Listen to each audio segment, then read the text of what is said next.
And now chapter 21, Conversation between Manu and Kardama.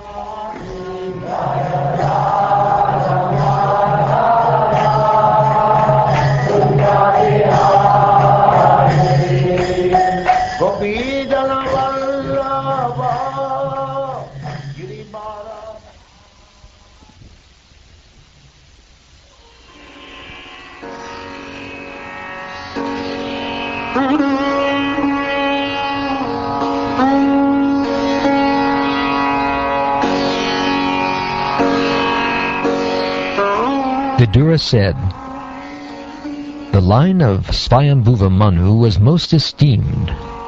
O worshipful sage, I beg you, give me an account of this race, whose progeny multiplied through sexual intercourse." The two great sons of Svayambhuva Manu, Priyavrata and Uttanapad, ruled the world, consisting of 7 islands, just according to religious principles. O holy Brahman, O sinless one, you have spoken of his daughter, known by the name Devahuti, as the wife of the sage Kardama, the lord of created beings.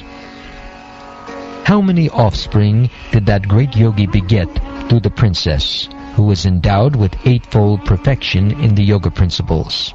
Oh, pray tell me this, for I am eager to hear it. O holy sage, tell me how the worshipful Ruchi and Daksha, the sons of Brahma, generated children after securing as their wives the other 2 daughters of Svayambhuva Manu.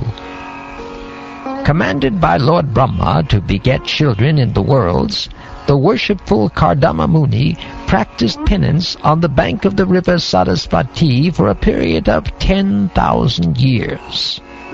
During that period of penance, the sage Kardama, by worship through devotional service and trance, propitiated the personality of Godhead, who is the quick bestower of all blessings upon those who flee to him for protection. Then in the Satya Yuga, the lotus-eyed Supreme Personality of Godhead, being pleased, showed himself to that Kardama Muni and displayed his transcendental form, which can be understood only through the Vedas. Kardama Muni saw the Supreme Personality of Godhead, who is free from material contamination, in his eternal form, effulgent like the sun, wearing a garland of white lotuses and water lilies.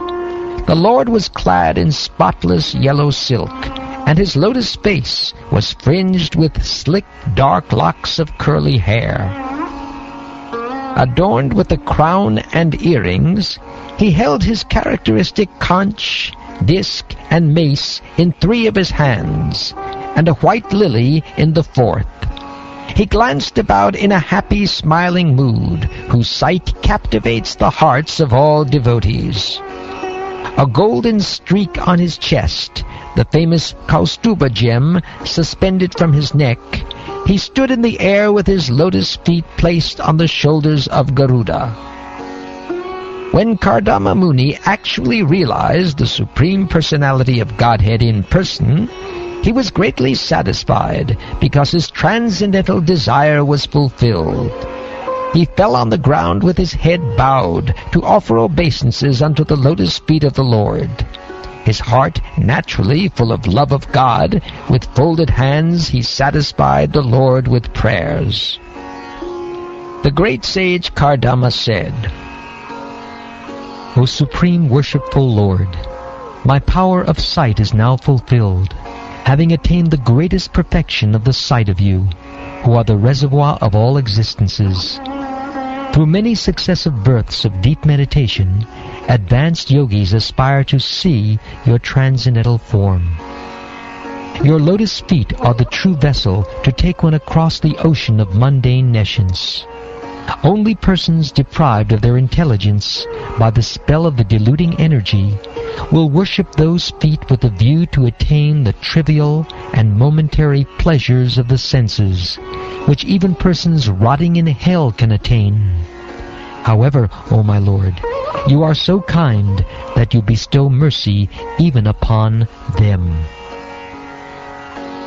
Therefore, desiring to marry a girl of like disposition, who may prove to be a veritable cow of plenty in my married life, to satisfy my lustful desire, I too have sought the shelter of your lotus feet, which are the source of everything, for you are like a desire tree.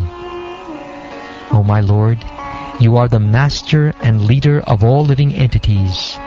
Under your direction, all conditioned souls, as if bound by rope, are constantly engaged in satisfying their desires. Following them, O embodiment of religion, I also bear oblations for you, who are eternal time.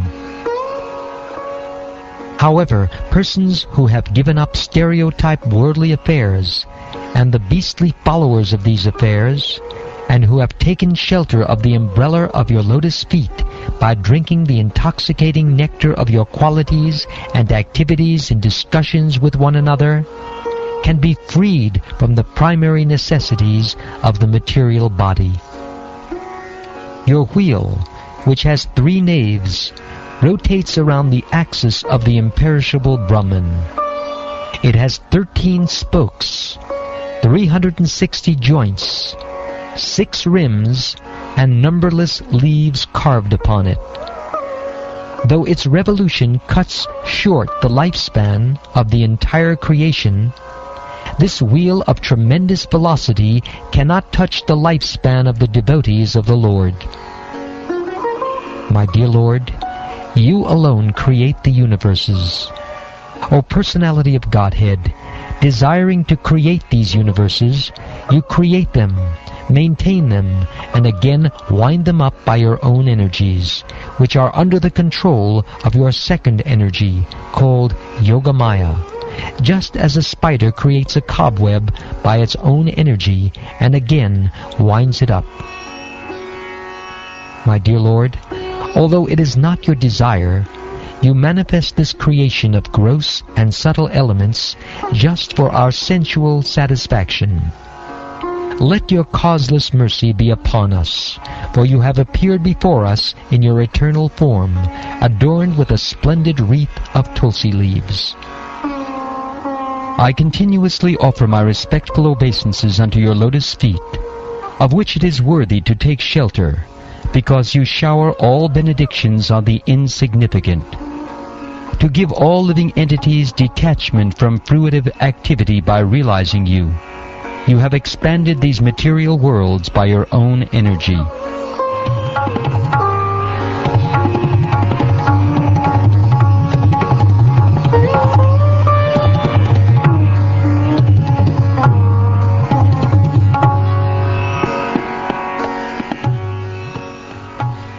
Maitreya resumed.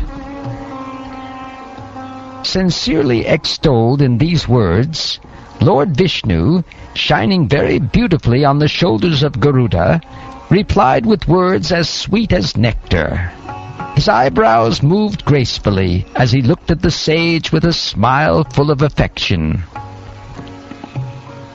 The Supreme Lord said, Having come to know what was in your mind, I have already arranged for that for which you have worshipped me well, through your mental and sensory discipline. My dear Rishi, O leader of the living entities, for those who serve me in devotion by worshipping me, especially persons like you who have given up everything unto me, there is never any question of frustration. The Emperor, Svayambhuva Manu, the son of Lord Brahma, who is well known for his righteous acts, has his seat in Brahmavrata, and rules over the earth with its 7 oceans. The day after tomorrow, O Brahman, that celebrated emperor, who is expert in religious activities, will come here with his queen, Shatarupa, wishing to see you. He has a grown-up daughter whose eyes are black, She is ready for marriage, and she has good character and all good qualities. She is also searching for a good husband. My dear sir, her parents will come to see you, who are exactly suitable for her, just to deliver their daughter as your wife. That princess, O holy sage, will be just the type you have been thinking of in your heart for all these long years. She will soon be yours, and will serve you to your heart's content. She will bring forth 9 daughters from the seed sown in her by you, and through the daughters you beget, the sages will duly beget children. With your heart cleansed by properly carrying out my command, resigning to me the fruits of all your acts, you will finally attain to me. Showing compassion to all living entities, you will attain self-realization. Giving assurance of safety to all, you will perceive your own self as well as all the universes in me and myself in you. O great sage, I shall manifest my own plenary portion through your wife, Devahuti, along with your 9 daughters, and I shall instruct her in the system of philosophy that deals with the ultimate principles or categories.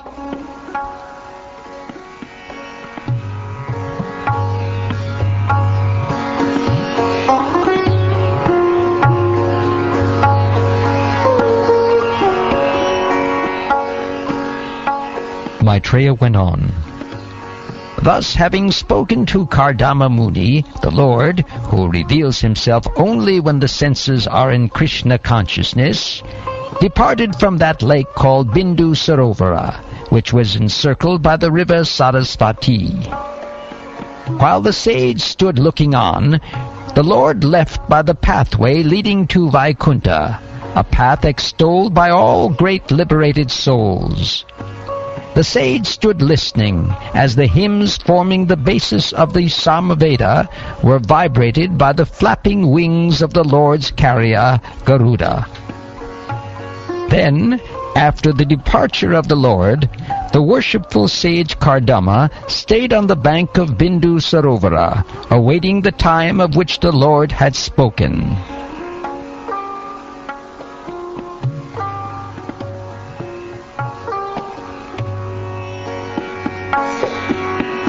Swayambhuva Manu, with his wife, mounted his chariot, which was decorated with golden ornaments.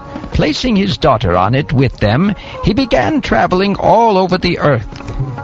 O Vidura, they reached the hermitage of the sage, who had just completed his vows of austerity on the very day foretold by the Lord.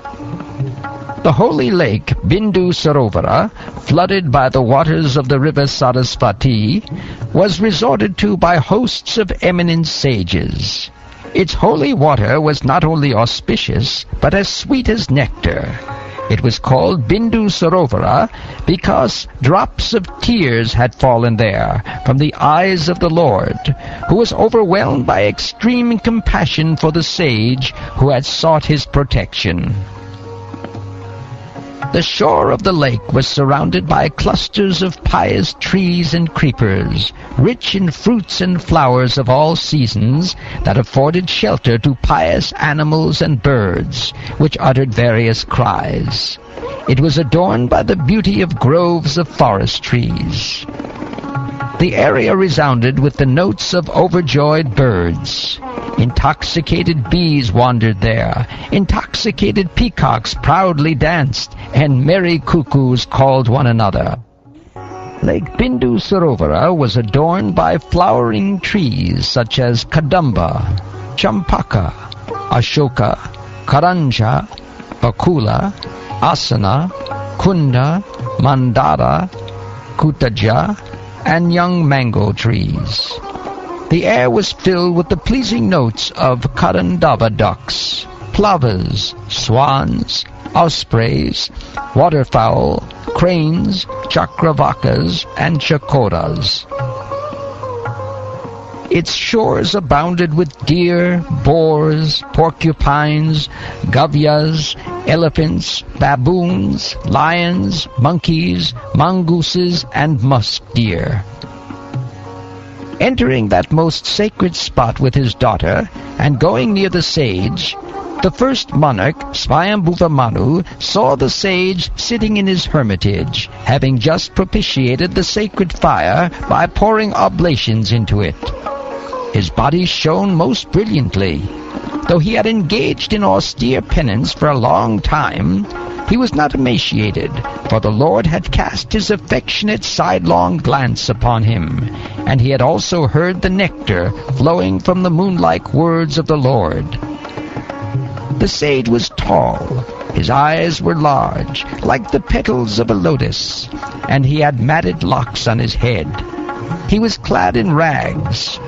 Swayambhuva Manu approached, and saw him to be somewhat soiled, like an unpolished gem.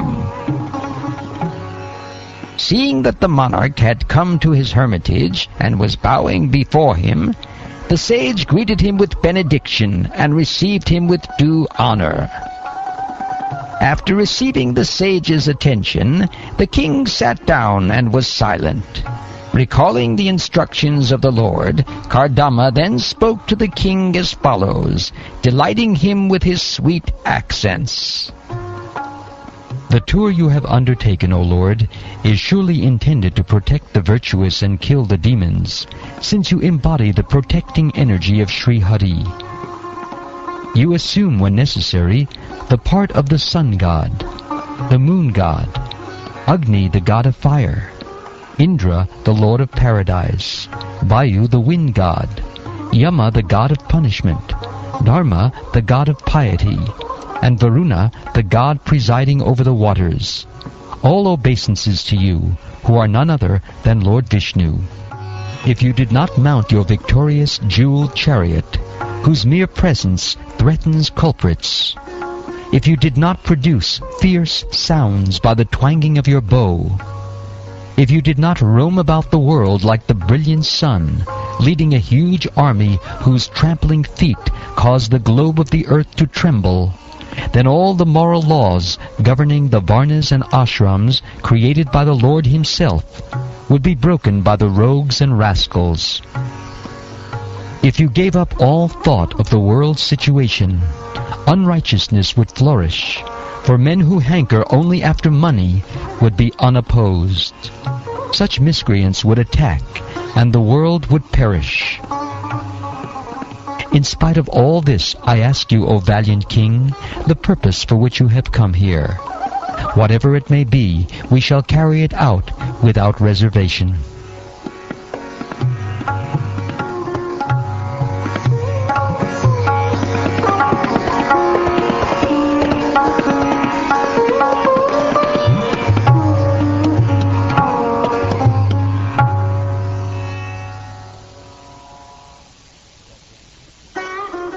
Thus ends the 21st chapter of the 3rd canto of the Srimad Bhagavatam, entitled Conversation between Manu and Kardama.